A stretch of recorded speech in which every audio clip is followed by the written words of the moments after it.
आखिर क्या है ईरान, इजराइल और अमेरिका के युद्ध की वजह और इस जंग का भारत पर क्या असर पड़ने वाला है? आइए 7 सिंपल पॉइंट्स में समझाता हूँ। नंबर 7, पुरानी दुश्मनी की जड़। यह लड़ाई आज की नहीं, बहुत पुरानी दुश्मनी है। ईरान और इजराइल की लड़ाई अचानक शुरू नहीं हुई। इन दोनों देशों के बीच कई सालों से टेंशन चल रही है। इजराइल को लगता है कि ईरान की ताकत बढ़ती जा रही है और वह आगे चलकर उसके लिए खतरा बन सकता है। वहीं ईरान को लगता है कि इजराइल और अमेरिका मिलकर उसे दबाने की कोशिश कर रहे हैं। इसी वजह से दोनों देश सालों से एक दूसरे के खिलाफ चाल चलते रहे हैं। कभी मिसाइल हमले, कभी गुप्त ऑपरेशन, कभी साइबर हमला। मतलब लड़ाई चल तो पहले से रही थी, बस अब खुलकर सामने आ गई है। नंबर 6, सीधी भिड़ंत क्यों शुरू हुई? हालात तब बिगड़े जब सीधे हमले शुरू हो गए। कुछ समय से हालात और ज्यादा खराब हो गए। इजराइल और अमेरिका ने ईरान की सेना को निशाना बनाते हुए कुछ जगहों पर हमले किए। इसके जवाब में ईरान ने भी मिसाइल और ड्रोन से हमला करना शुरू कर दिया। फिर क्या था? मामला और गर्म हो गया। अब यह सिर्फ दो देशों का झगड़ा नहीं रह गया, बल्कि पूरे मिडिल ईस्ट में तनाव फैल गया है। कई देशों को डर है कि अगर यह लड़ाई बढ़ी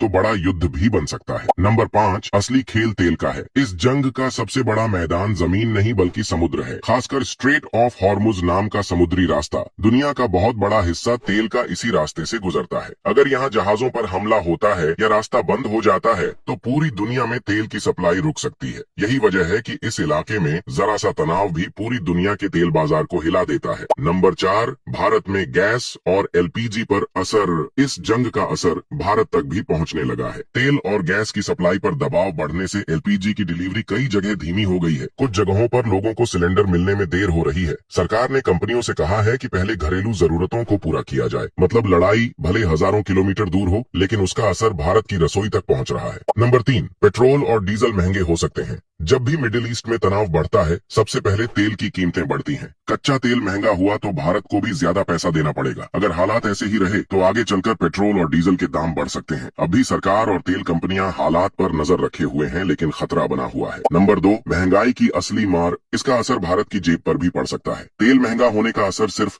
पेट्रोल पंप तक सीमित नहीं रहता। जब तेल महंगा होता है तो ट्रांसपोर्ट महंगा हो जाता है, और ट्रांसपोर्ट महंगा हुआ तो बाजार में सामान भी महंगा हो जाता है। धीरे धीरे महंगाई बढ़ने लगती है। यानी जो जंग हजारों किलोमीटर दूर हो रही है, उसका असर भारत में आम आदमी की जेब तक पहुंच सकता है। नंबर 1, अगर जंग लंबी चली तो क्या होगा? अगर यह जंग लंबी चली तो पूरी दुनिया हिल सकती है। सबसे बड़ा सवाल यही है कि यह लड़ाई कितने समय तक चलेगी। अगर यह ज्यादा लंबी चली तो तेल, गैस, व्यापार और शिपिंग सब पर असर पड़ेगा। कई देशों की इकोनॉमी पर दबाव बढ़ सकता है और महंगाई भी बढ़ सकती है। इसलिए दुनिया के कई बड़े देश कोशिश कर रहे हैं कि मामला और ज्यादा ना बिगड़े, क्योंकि अगर यह जंग फैल गई तो उसका असर सिर्फ मिडिल ईस्ट नहीं बल्कि पूरी दुनिया पर पड़ेगा।